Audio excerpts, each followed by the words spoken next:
Hello, स्वागत है दोस्तों। कैसे हैं आप सभी? मैं संदीप दुबे आपके सामने एक अहम मुद्दा को लेकर आया हूँ।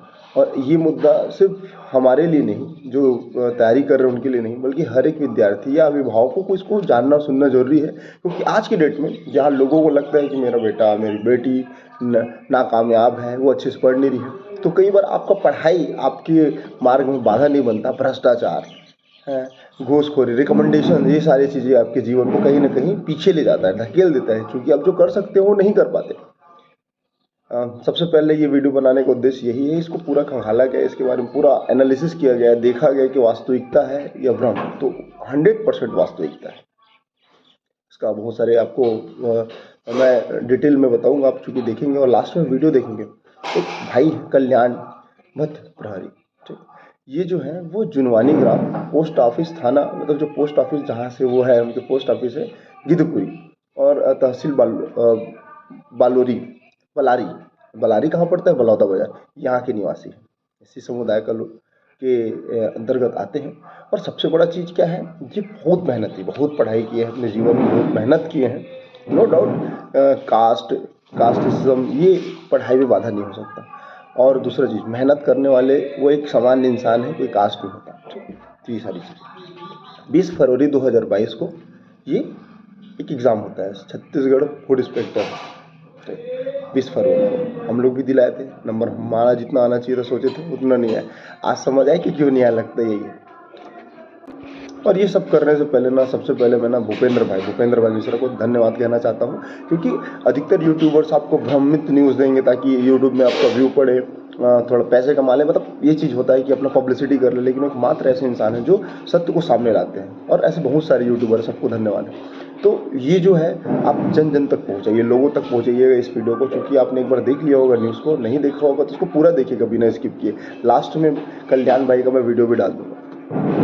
तो कल्याण जो भोजपुरी थे वो बलौदा बाजार से थे। एग्जाम हुआ 20 फरवरी 2022 को सीजी व्यापम का। उन्होंने सीधा आरोप लगाया है व्यापम के ऊपर कि व्यापम ने मेरे साथ अन्याय किया है, भ्रष्टाचार किया है। अब कैसे भ्रष्टाचार किया है, पूरा कार्बन कॉपी, हर एक चीज़ उनका आपको इस पूरा वीडियो में बीच बीच में स्लाइड्स होते रहेगा। और लास्ट में उसका मैं PDF बना के आपको मैं टेलीग्राम में डाल दूंगा, डिस्क्रिप्शन में लिंक डाल दूंगा, एक एक करके उसको देख लेना, डाउनलोड कर लेना, लोगों तक पहुंचा देना। इनका एग्ज़ाम होता है 20 तारीख को। इनका एग्जाम होता है रायपुर में, एक स्कूल का नाम है बिंदाबाई सोनकर उच्चतर माध्यमिक शाला स्कूल, अश्वनी नगर, रायपुर। एग्जाम होता है, सीट सी मिलता है इनको एग्जाम हॉल में, ठीक है। इनका जो रोल नंबर है वो 2,50,7383 रोल नंबर है। और जब आंसर शीट, जब आप पेपर दिलाने जाते हैं तो आपको एक प्रश्न उत्तर पुस्तिका मिलता है और आंसर शीट मिलता है, ठीक है। तो आंसर शीट, प्रश्न पेपर मिलता है और उत्तर पुस्तिका मिलता है। तो उत्तर पुस्तिका का जो नंबर है आप देखे होंगे 6 अंकों का रहता है, 5 या 6 अंकों का, जिसको आप प्रेजेंट में डालते हैं, ठीक है। तो ये उनका नंबर है 423023। एकदम सब चीज फैक्चुअल चीज है ना। आप जब देखेंगे सील साइन मिलेगा कि आपको वहां के जो जो सीजी व्यापम के जन सूचना अधिकारी हैं, ठीक है, TR साहू जी का सील लगा हुआ है, स्पष्ट आपको दिख रहा होगा। रिजल्ट आता है कुछ दिन पश्चात। रिजल्ट में देखा जाता है कि ये जब पहला देखो, जब भी एग्जाम हो रहा है फिर मॉडल आंसर आएगा, तो मॉडल आंसर में सीजी व्यापम का जब मॉडल आंसर आया, ये अपना कॉपी चेक किए, बताते हैं, और सच्चाई है। आंसर शीट जब देखेंगे तो आपको समझ आएगा, पूरा मिलाना पड़ेगा। पर ये जो बता रहे हैं 187 नंबर। अब मैं डायरेक्टली किसी ऊपर आरोप नहीं लगा रहा हूँ, बस जो सच्चाई है लोगों तक पहुंचाने का प्रयास कर रहा हूँ, ताकि अगर ये सही है तो लोगों के साथ वास्तविकता मतलब दोबारा ना हो। गलत है तो जो होगा उसका तो होगा, लेकिन 99, मैं 100 में 100% यहाँ पर गारंटी दे सकता हूँ कि गलत बात नहीं है। तो गारंटी है कि एक्यूरेसी है, सच्चाई है, शुद्धता है, निष्पक्षता है। अब जितने भी विद्यार्थी समूह है जो जिनको लगता है कि मैं बार बार फेल हो रहा हूँ, या फिर जो आगे बढ़ चुके हैं, कृपया करके सपोर्ट करिए, समर्थन करिए, ताकि भविष्य में किसी के साथ ऐसा ना हो, ठीक। अब फूड इंस्पेक्टर का तो ज्वाइनिंग मिल गया है, पेमेंट आने स्टार्ट हो गया होगा, अपना अपना कार्यभार संभालने के लिए सब योग्य हो गए होंगे, सब कर रहे हैं, ठीक। लेकिन ये जो मुद्दा बहुत पहले से चला आ रहा था, इन्होंने सबसे पहले ये सारी चीजें मैं आपको पहले बताता हूँ, ठीक। ये तो उनका रोल नंबर है। जन सूचना अधिकारी के बारे में बताया कि ये TR साहू जी, ठीक। रैंक आता है 1,51,212 ओवरऑल रैंक ना। और कैटेगरी रैंक आता है 23,138। पहले आंसर आया व्यापम का तब इन्होंने जोड़ा कि उन्होंने 200 क्वेश्चन बनाए थे, 200 क्वेश्चन में 187 सही और 13 गलत। 13 गलत भैया बहुत बड़ा बात है, मतलब पढ़ने में कितने अच्छे रहे होंगे सोच सकते हैं। 187 सही, ठीक, 13 गलत। फिर अमेंडमेंट जो फाइनल आंसर आता है ना, उसमें बहुत सारे संशोधन होते हैं, विलोपित होते हैं, क्योंकि दावा पत्ती लगते हैं। तो जब आप उसको देखेंगे, ये वास्तविकता है कि 21 क्वेश्चन विलोपित हुआ था, ठीक।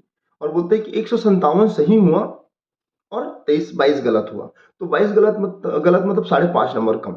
157 सही मतलब 157 में 5.5 नंबर कम कर दो, तो लगभग 151 नंबर, 51 नंबर या 152 नंबर मान लो।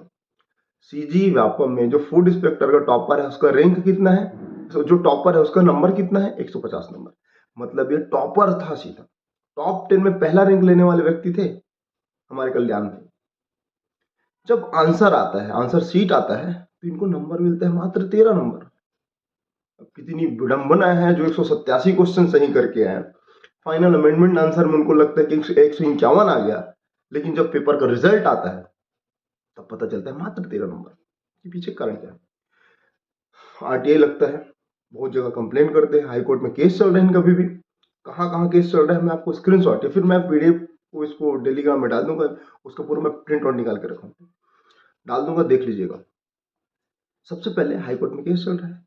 अब क्यों चल रहा है, बोलते हैं कि जब जब चीजों को आप देखेंगे तो समझ आएगा कि जो जो भी चीजें, जैसे उपस्थिति जो होता है ना, जिसमें आपको थंब लगता है, साइन होता है, सीट वगैरह डलता है, उसमें इनका उपस्थिति है, पहला चीज, ठीक। मतलब कुल मिला के एग्जाम दिलाया, आरटीआई मंगा, बहुत लेट, बहुत प्रक्रिया के बाद इनको उनकी कार्बन कॉपी मिलता है, ठीक है। कार्बन कॉपी जैसे मिलता है तो देखिएगा ध्यान से ना, पहले का आंसर मान लो सी लिया है, ठीक, तो उसमें है मान लो बी लिया है, देखना, एक में बी, एक में डी, एक में सी, तो इसमें तीनों का आंसर सी लिया गया है। सोचिए, जब उसका जो स्कैन जो मॉडल आंसर आया व्यापम के साइड से, और जो इसके पास जो कॉपी, कार्बन कॉपी था, जैसे आप एग्जाम दिलाएंगे तो आपके पास कार्बन कॉपी रहता है, एक को जमा करना पड़ता है, उसको फाड़ कर आप रखेंगे, तो वो उसके पास था, और दोनों को जब मैच किया ना, तो इसका आंसर और दूसरे जो व्यापम द्वारा आया गया था, दोनों में जमीन आसमान का फर्क, इतना अंतर कि कंटिन्यू पहला, दूसरा, तीसरा का ऑप्शन सी लिया गया, जबकि ये पहला का आंसर दूसरा, दूसरा का आंसर कुछ और, तीसरा का आंसर कुछ और, तीनों सही था इनके अकॉर्डिंग, और बिल्कुल सही था।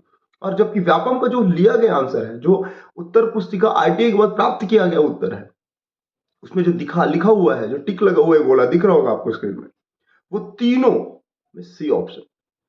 तो ऐसे पूरा इनके साथ हुआ है, तो पूरा क्वेश्चन ही गलत कर दिया गया है। तो व्यापम के साथ ये छेड़छाड़ी किसने करी? व्यापम तो एक एक व्यावसायिक शिक्षा मंडल वाली संस्था है ना, जिसमें निष्पक्षता के साथ लोगों का, योग्य लोगों का चयन किया जाता है। क्या उनके साथ ऐसा करना उचित है कि उनके उसके पीछे कुछ कारण रहा होगा? छोटे पदाधिकारी रहे होंगे, छोटे कर्मचारी रहे होंगे, या बड़े लेवल के अधिकारी होंगे, तो उनके ऊपर तो कार्यवाही होनी चाहिए ना। तो सबसे पहले ये सारी चीज होने के बाद जैसे मॉडल आंसर आता है, तो ये जानकारी सबसे पहले अपने विभाग के, अपने जिला के कलेक्टर को देते हैं, वो ज्ञापन सौंपते हैं, पत्र लिखते हैं, फिर उनसे कोई रिस्पॉन्स नहीं आता तो कलेक्टर को रिस्पांस नहीं, मतलब कलेक्टर के द्वारा रिस्पांस नहीं आने के कारण फिर ये व्यापम में जाते हैं, व्यापम को पत्र लिखते हैं, बिल्कुल लिखना चाहिए, फिर सीएम को पत्र लिखते हैं, फिर गवर्नर जी को, महामहिम गवर्नर जी को पत्र लिखते हैं, खाद्य मंत्री अमर भगत सिंह को पत्र लिखते हैं, उच्च शिक्षा मंत्री उमेश पटेल जी को, नेता प्रतिपक्ष जो वर्तमान में तो नहीं है, धर्मलाल कौशिक जी को, जो बीजेपी के वरिष्ठ अधिकारी है, नेतागण है, विधायक है, उनको पत्र लिखा जाता है, डहरिया जी को पत्र लिखा जाता है, यहां तक के पीएमओ ऑफिस में भी पत्र लिखे, वहां से कुछ रिस्पांस आता है। उसके बाद राष्ट्रीय मानवाधिकार आयोग, जो लोगों के हितों के लिए काम करते हैं, उनको भी पत्र लिखा जाता है। अब इतना पत्र लिखा गया, इतने चीजों को लोगों के सामने रखा गया, तो गलती का गुंजाइश हो सकता है क्या? ये गलत बोल रहे कि झूठ? बिल्कुल नहीं, 100% सत्य बोल रहे। फिर अपने आयोग, एसटी आयोग में भी, जहाँ के जो बताते हैं कि बीएल बंजारे जी वहाँ के जो नोडल अधिकारी रहते हैं, वो नहीं होते, उपस्थित नहीं होते, तो उनका फॉर्म नहीं लिया जाता, फिर बाद में लिया जाता होगा। तो ये सारी चीजें, तो ये सारी चीजें हो रही उनके साथ। सच और भ्रम के बीच में, सच या विरोधाभास के बीच में एक छोटा सा लाइन होता है, सच और झूठ के बीच में अगर बोलूं तो एक पतली सी लाइन। झूठ बोलने वाले झूठ बोल के चले जाते हैं, उनके पास कोई सोर्स नहीं होता, और जो ऑथेंटिक सोर्स सामने रख के, लीगल सोर्स सामने रख के चीजों को बता रहा है यूट्यूब के सामने आके, एक सामान्य घर का लड़का जो डिजर्व करता था कि वो नौकरी प्राप्त कर सके, फूड इंस्पेक्टर में टॉप कर सके, अपने घर को, अपने समाज को आगे बढ़ाने में एक छोटा सा योगदान दे सके, वो लड़का आज मात्र 13 नंबर में सिमट गया। कारण हो सकता है व्यापम इसको अनजाने में ऐसा हो गया हो, गलती से दूसरे का कॉपी, लेकिन जब दोनों का आप चेक करेंगे ना, व्यापम का आंसर और जो आरटी से प्राप्त आंसर और इनके आंसर में, तो जो उत्तर सीट क्रमांक है ना 423 023 दोनों सेम, तो कैसे ये छेड़छाड़ हुआ, पहला इसका एनालिसिस करना चाहिए। जो इसके साथ ये किए, या ऐसा किसी एक कैंडिडेट के साथ भी हो, मतलब किसी के साथ भी हो सकता है, एक आरटीआई फाइल है, ऐसे हजारों आरटीआई फाइल होंगे, उनका नंबर कम करके दूसरे का नंबर ऊपर ले जाएंगे। तो ऐसे जो वास्तविक, जो जैसे मान लो मैंने भी सोचा मेरा भी नंबर आया 137 142 नंबर, कट के 127 नंबर हो गया, जनरल सिलेक्शन तो नहीं होता, मेरे को उस समय आरटीआई फाइल कर देना चाहिए, फिर बाद में देखा था 120 नंबर। तो इतना डाइवर्सिफाई कैसे होते जा रहे हैं नंबर। श्रम निरीक्षक में अगर हो सके तो मैं भी डालूंगा। सोचा 115 नंबर आया, 100 नंबर के आसपास, 15। बात पोस्ट लेकर नहीं है, बात इस चीज का नहीं है कि हमारा वो पोस्ट मिल रहा है कि नहीं, क्योंकि हम अपने आप को जानते हैं ना कि हमारा उस 6 पोस्ट में टॉप कर सकते हैं कि नहीं। बट एक चीज तो अवश्य जानते हैं कि हमारा नंबर तो इतना आ सकता है, कॉन्फिडेंस तो बूस्ट हो सकता है कि इन फ्यूचर में कल बल्क में वैकेंसी आए तो हम आराम से एग्जाम निकाल सकते हैं, कॉन्फिडेंस तो आएगा। और थोड़ा मेहनत करना पड़ेगा 10 नंबर के लिए, इधर तो कितना भी मेहनत करो, आपको 110 नंबर आ रहा है तो 10 नंबर के लिए मेहनत करते हो तो समझ आते हैं कि हाँ 120 नंबर के आसपास आएगा, उसी को और अच्छे से करते हैं। लेकिन यहाँ 110 के लिए मेहनत कर रहे हैं, 110 नंबर आ रहा है और नंबर हमको व्यापम द्वारा दिया जा रहा है 80 नंबर, 87 नंबर, 50 नंबर, तो फिर से वो 50 नंबर के लिए तैयारी करेंगे। जितने भी स्टूडेंट है जिनको लगता है उनका नंबर कम जा रहा है, बिल्कुल आप आरटीआई फाइल करिए, देखिए अपना उत्तर पुस्तिका और जो आपके पास जो कार्बन कॉपी रहता है दोनों को मैच करिए, हर बार उसको संभाल के रखिए, ताकि